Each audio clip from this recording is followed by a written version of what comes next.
Welcome to JKSSB online tutorial. मैं हूं सतीश और आप लोग देख रहे हैं daily current affair lecture series for your upcoming JKSSB exams. Alright, तो चलिए स्टार्ट करते हैं आज के करंट अफेयर के टॉप मोस्ट इंपॉर्टेंट एमसीक्यूज के साथ। हमारा पहला क्वेश्चन है कि प्रधानमंत्री संग्रहालय म्यूजियम जो है वो किस सिटी में लोकेटेड है।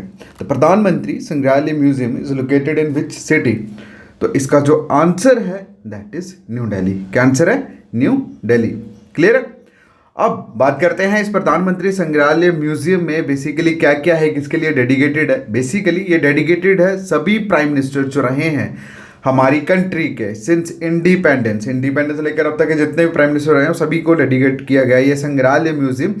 और इस म्यूजियम में टोटल 43 गैलरीज हैं जो डिस्प्ले करती है आपके फ्रीडम स्ट्रगल से लेकर फ्रेमिंग ऑफ कॉन्स्टिट्यूशन तक। उसके बाद इस संग्रहालय में मतलब ये जो म्यूजियम है इसमें हाईलाइट की गई हैं प्राइम मिनिस्टर की सारी अचीवमेंट्स को भी। ठीक है, क्लियर है? अगला क्वेश्चन आप लोगों के सामने क्वेश्चन में ये पूछा गया है कि कौन सी स्टेट विच स्टेट ने announce to set up NITI Aayog like state level institution. मतलब कि कौन सी ऐसी स्टेट है जिसने अनाउंस करा है नीति आयोग जैसे स्टेट लेवल इंस्टीट्यूट को सेटअप करने का। देखो, सबसे पहले हम बात करते हैं नीति आयोग होता क्या है। नीति आयोग एक शॉर्ट फॉर्म है। इसके फुल फॉर्म की अगर हम बात करें तो उसकी फुल फॉर्म है national institution for transforming India. क्या?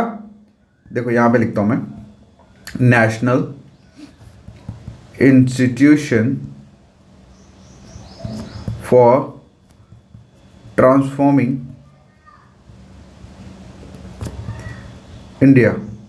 ठीक है, अब बेसिकली ये है क्या? नीति आयोग बेसिकली है क्या? ये एक थिंक टैंक है इंडियन गवर्नमेंट का जो प्रोवाइड करती है इनपुट जितने भी डिफरेंट प्रोग्राम पॉलिसीज होते हैं गवर्नमेंट की। मतलब गवर्नमेंट की जितनी भी पॉलिसीज प्रोग्राम्स होते हैं ये नीति आयोग उस पर इनपुट जो है वो प्रोवाइड करता है। इन शॉर्ट अगर आपको ये बताएं तो नीति आयोग बेसिकली एक रिलेवेंट एडवाइस जो है वो देता है सेंटर और स्टेट गवर्नमेंट को, okay, as well as UTs को। क्लियर है? अब बेसिकली ये जो थिंक टैंक जो नेशनल लेवल पे है जिसे नीति आयोग बोला जाता है, तो कौन सी स्टेट ने अनाउंस करा है कि सेम इसी तरह का इंस्टीट्यूशन एक स्टेट लेवल मतलब हम अपनी स्टेट पे एक स्टेट लेवल पे बिल्ड करेंगे, मतलब सेटअप करेंगे। तो इसका जो आंसर है दैट इज महाराष्ट्र। क्या आंसर है? महाराष्ट्र। महाराष्ट्र जो है वो प्लानिंग कर रहा है नीति आयोग जैसे एक सेटअप की एक इंस्टीट्यूशन की अपने स्टेट में। क्लियर है? चलिए अगले क्वेश्चन की बात करते हैं। क्वेश्चन में पूछा गया है कि कौन से यूनियन मिनिस्टर ने इंप्लीमेंट करा है राष्ट्रीय ग्राम स्वराज्य अभियान, जिसे शॉर्ट फॉर्म में अगर हम बोले तो बोला जाता है आरजीएस है। ठीक है, कौन सी मिनिस्ट्री ने ये राष्ट्रीय ग्राम स्वराज्य अभियान जो है वो इंप्लीमेंट करा है। देखो जब भी कभी आपको ग्राम दिखे तो समझ आना चाहिए हम लोग किसकी बात कर रहे हैं। तो आंसर है मिनिस्ट्री ऑफ पंचायती राज। क्या आंसर है? Answer of ministry of Panchayati राज। ठीक है, तो हमारे मोदी साहब ने, नरेंद्र मोदी साहब ने, पीएम साहब ने ये राष्ट्रीय ग्राम स्वराज अभियान जो है वो लॉन्च करा है जिसका मेन मकसद है transformation of aspirational districts programme under ministry of Panchayati Raj. Clear है? ओके, चलिए अब बेसिकली इस प्रोग्राम का मेन मकसद है कि जितनी भी सिलेक्टेड डिस्ट्रिक्ट्स हैं उनको ट्रांसफॉर्म किया जाए। ठीक है, उनको ट्रांसफॉर्म किया जाए और वहाँ पे जितनी भी सस्टेनेबल डेवलपमेंट जो भी चीज़ें चाहिए, मतलब सस्टेन करने के लिए जो भी चीज़ें चाहिए उनको कंप्लीटली अचीव करवाया जाए।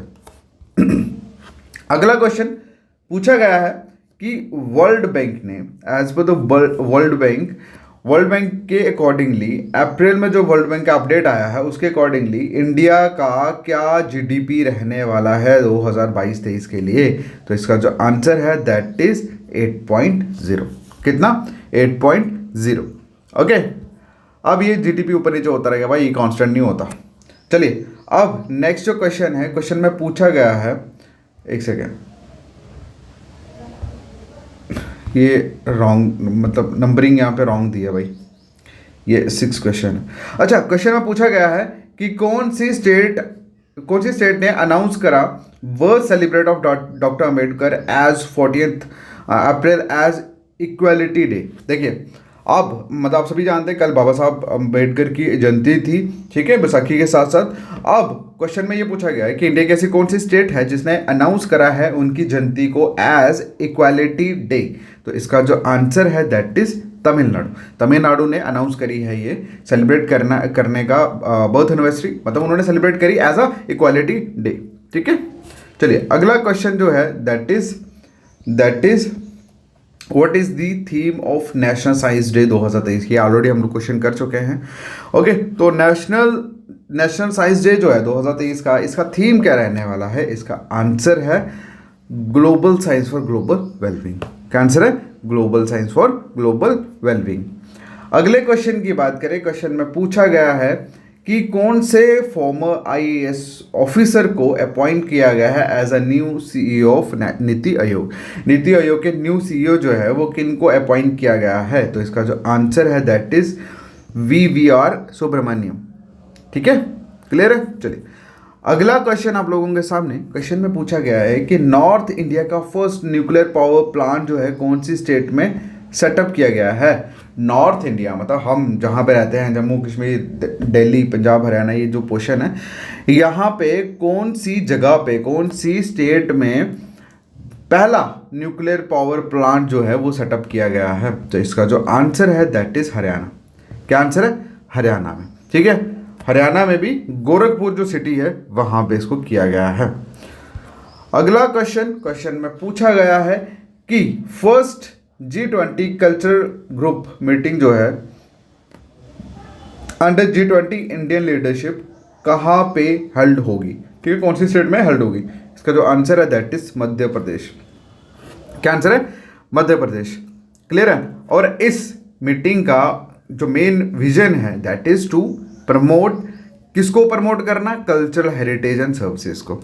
ओके, और इसमें इस मीटिंग की अगर हम बात करें तो यहाँ पे जो सेक्रेटरी थे मिनिस्ट्री ऑफ कल्चर, जिनका नाम था गोविंद मोहन, उन्होंने ये बोला कि जो जितने भी कल्चरल मतलब वर्किंग ग्रुप्स हैं वो डिफरेंट सब्जेक्ट्स के ऊपर एटलीस्ट 4 मीटिंग जो है वो हेल्ड करेंगे। लेकिन आपको ये जानने की जरूरत नहीं है, सिंपल आप ये समझ सकते हो कि G20 culture working group meeting जो है वो कहाँ हुई? मध्य प्रदेश में, ठीक है। अगले क्वेश्चन की बात करते हैं।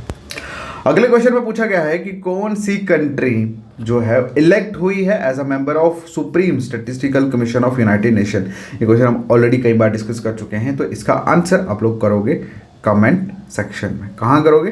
कमेंट सेक्शन में। ऑलराइट, और वीडियो कैसा आपको लग रहा है तो आप लाइक करके प्लस कमेंट करके ज़रूर बताना, ठीक है। चलिए मिलते हैं नेक्स्ट वीडियो में, तब तक के लिए thank you so much, take care, bye bye.